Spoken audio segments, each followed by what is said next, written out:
students, today we are going to study second lesson from your English book Flamingo. The title of this lesson is Lost Spring. It is written by famous Indian writer Anees Jung. Night of the new moon, unveiling India beyond the courtyard. In Lost Spring, the writer brings to light the plight of children from poor and deprived families whose circumstances then lead to their exploitation and abuse. This collection of stories was first published in 2005. The map of India we are seeing on the screen shows different sectors of our economy where child laborers are employed. But let's first find out what actually is child labor. It can be defined as a work which is not appropriate for a child's age. This type of work adversely affects their education, harms their health, safety and morals. It's a matter of serious concern that we have millions of child laborers in our country, and it would not be wrong to say that there are as many unemployed adults as there are working children. These jobs are given to children because of their cheap labor. Lost Spring, the title of the story, is used as a metaphor by the author. This is because childhood is often considered as the spring season of the human life. It is so called as during this phase one is away from tensions and worries. In a normal childhood, children are free to grow, become strong and confident with the support of their parents and caring adults.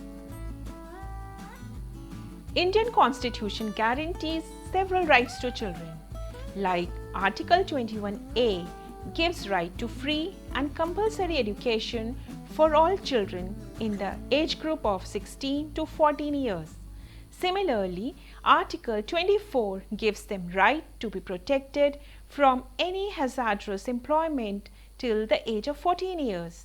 Article 39E protects them from being abused and forced by economic necessity to enter occupations unsuited to their age or strength.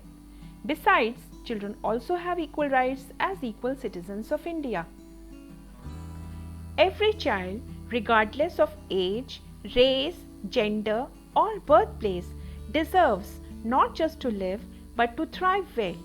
But it's a very saddening fact that millions of children in our country alone are denied their rights and their childhoods are stolen from them by abuse, exploitation or by bounded labor. It was this concern which led Anees Jung to write this story. Unrecognized and unpaid rag pickers are a part of India's massive number, estimated between 1.5 million to 4 million. Delhi itself has over 5 lakh rag pickers. They sustain themselves by collecting, sorting and segregating waste and then trading it. A lot of garbage removal is done by them informally. They work without job security and dignity. Besides, they are always exposed to cuts, infections and respiratory diseases apart from harassment and abuse. The first part of the lesson begins with the story of one such rag picker from Simapuri whom the author meets. Now, Simapuri is a slum colony on the outskirts of Delhi, yet metaphorically it is miles away from it. Its inhabitants yearn for basic civic amenities like clean drinking water and proper drainage system. Large number of families living here are Bangladeshi refugees who came here in 1971. This boy tells the author that his reason for scrounging garbage every morning is done in the hope to get something valuable out of it. Garbage for him and his family is a means of survival and something wrapped in wonder for children like him, for it always holds the promise of some precious hidden thing in it. Thus, garbage to him is gold. He remembers nothing of his native country and knows only what his mother has told him. They had to leave Bangladesh and its beautiful green fields because of the frequent storms which swept away their fields. These bad circumstances had forced them to come to India and settle in Delhi as rag pickers, as it was the only means of survival. Out of compassion, unwittingly, Anees Jung advises him to attend school, only to be told that there is none in his neighborhood. Though this does not mean at all that children from his community does not want to go to school. In fact, the author has to face embarrassment when she realizes later the adverse effect of her hollow promise of opening her own school on Sahib. It saddens her that, like many others, she too had made an empty promise in the name of life of Sahib-e-Alam. What an irony was in his name, for Sahib-e-Alam means Lord of the Universe, and here he was with his friends, an army of barefooted, rag-picking destitutes who appeared like the morning birds and used to disappear at the end of the noon after picking rags. Anees Jung is disappointed to see this group of rag pickers not even having chappals to wear. Some of them just try to cover up the issue in the name of habit and tradition. But one of them does confess that he wants shoes, and he has never owned a pair of shoes all his life.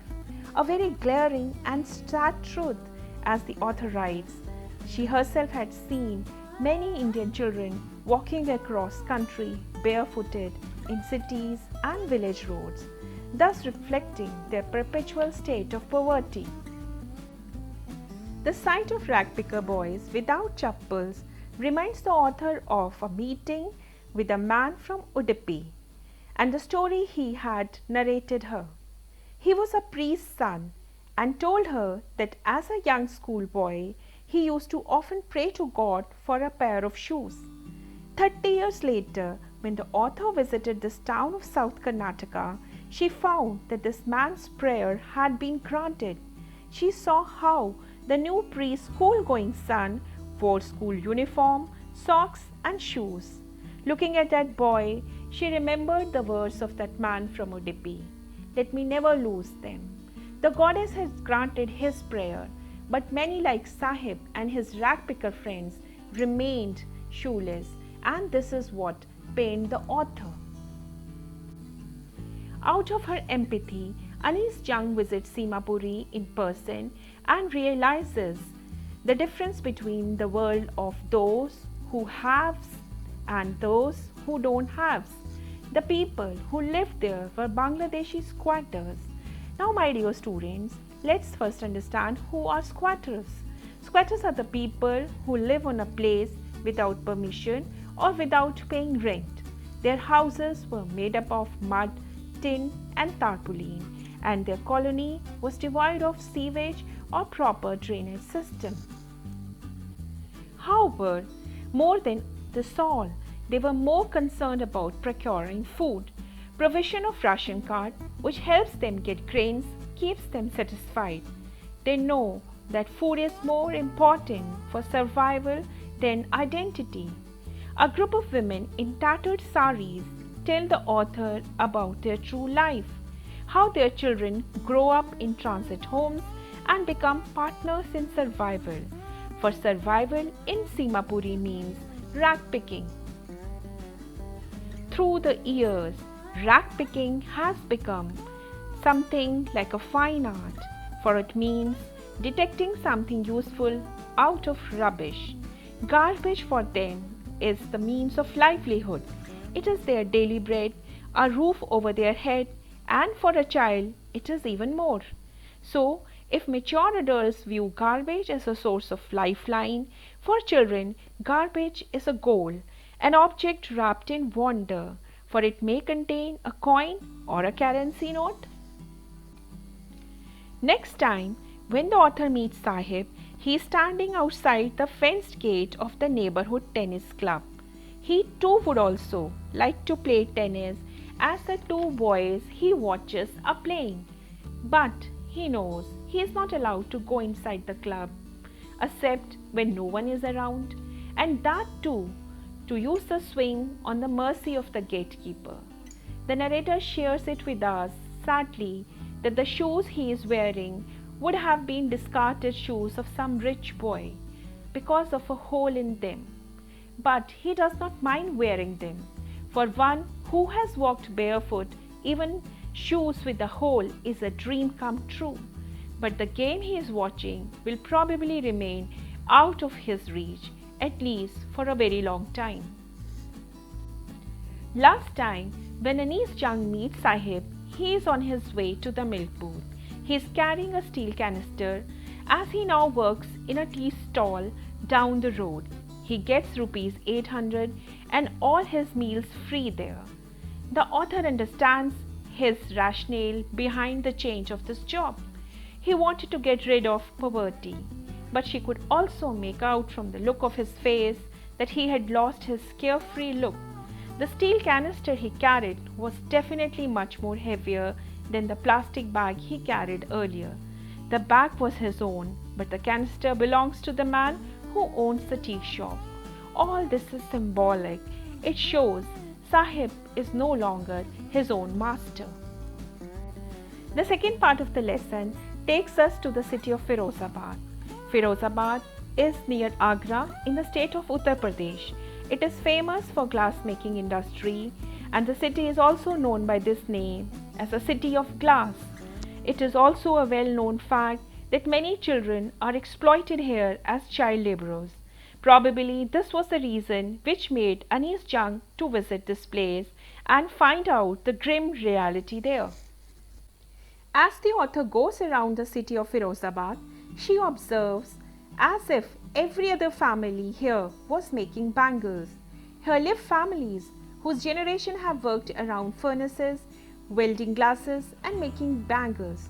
In this poverty and illiteracy-struck streets of Firozabad, people seem to be unaware that it is illegal for children like Mukesh to work near hazardous furnaces with high temperature in small dark houses with literally no air and light.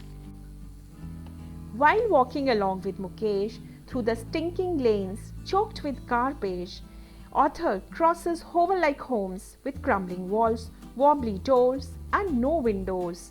She sees crowded streets with families of humans and animals as if they coexist. She wonders how children slog their daylight hours and sit in these dingy hovels.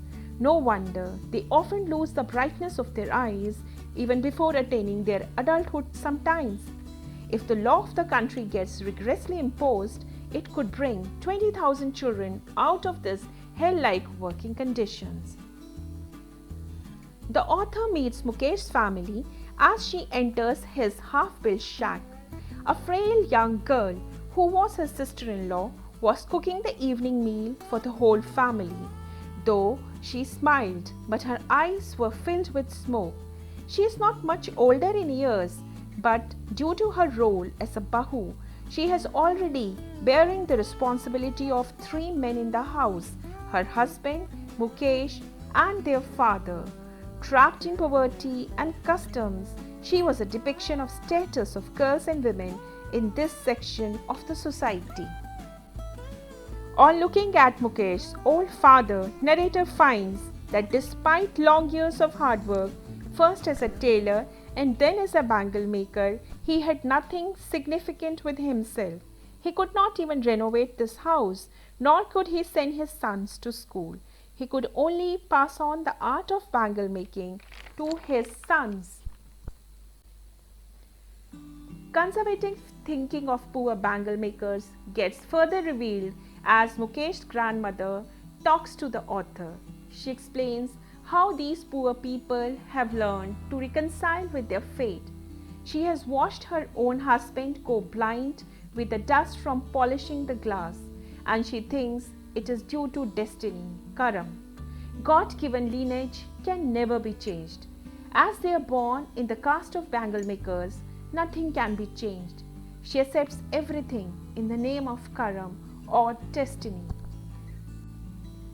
Anees Jung eloquently describes the city of Firozabad, which is simply overflowing with the spirals of bangles everywhere. They are of various colors like sunny gold, paddy green, royal blue, pink, purple, every color born out of the 7 colors of the rainbow. They are spread everywhere in mounds, in unkempt yards, or piled on 4-wheeled handcarts pushed by young men in the narrow streets of this shanty town of Firozabad. And in the dark hutments, next to lines of flames or flickering oil lamps, where sit boys and girls with their fathers and mothers, welding pieces of colored glass into circles of bangles. And it is such a saddening fact that their eyes are more adjusted to the dark than to the light outside. Author happens to meet another young girl, Savita, in a drab pink dress. She is assisting an elderly woman in soldering pieces of glass. Her hands work so mechanically fast as if they were tongs. Anees Jung wonders if this girl hardly understands the sanctity of bangles she is assisted in making, for bangles symbolize an Indian woman's sohag, auspiciousness in marriage. Probably Sabita will understand all this one day when she will be draped in red with a red veil. Her hands will be dyed with red henna and red bangles would roll onto her wrists. She will then become a bride, like the old women beside her who became one many years ago. Though the old woman still wears bangles in her hands, but she has already lost the light of her eyes. And what is more saddening, as she wails that her family has been so poor that they have never even enjoyed one full meal in their entire lifetime. This is so painful, and when her husband reveals that he knows nothing except bangles, the hollowness of the reality comes to picture. However, the couple is luckier than many other families here, as they have been able to build a house of their own to live in. Anees Jung finds out that there is grim poverty all around in the families of bangle makers. It looks time has come to still stand in this town by mind-numbing toil which has killed all initiative and the ability to dream in the bangle makers. The young men echo the cry of their elders. They have fallen into the vicious circle of middlemen and politicians. Fear of being beaten and hauled by police prevents them from forming their cooperatives. As there is no leader among them, no one helps them to see things differently. All of them appear tired and in grip of poverty, apathy, greed, and injustice. The author draws a very deep, thought-provocative inference as she feels that the society was clearly divided in 2 parts in Firozabad. One part consisting of the families caught in poverty and stigma of caste, and the other scheming part of world of the shahukars, middlemen, the policemen, and the politicians. Together, both of them have directly or indirectly imposed the burden of this baggage on the child, and now he cannot put down this burden of responsibility. Daring is not part of these people. But when Anees Jung sees the spark in Mukesh, her spirits are uplifted. As he tells her he wants to be a motor mechanic, he will go to garage and learn. Mukesh does not want to follow the family tradition of bangle making. He braves to dream a different life for which he is ready to walk miles away from his home to get trained as a motor mechanic. He is satisfied to dream only of cars, as he has seen some people driving them in Firozabad. As far as flying planes is concerned, as the author asks him, he does not have any such plans, for he has not seen planes flying over the city of Firozabad. This was a summary of the lesson Lost Spring. I hope you all liked and understood it. That's all for the time being. Till we meet again. Thank you. Happy reading.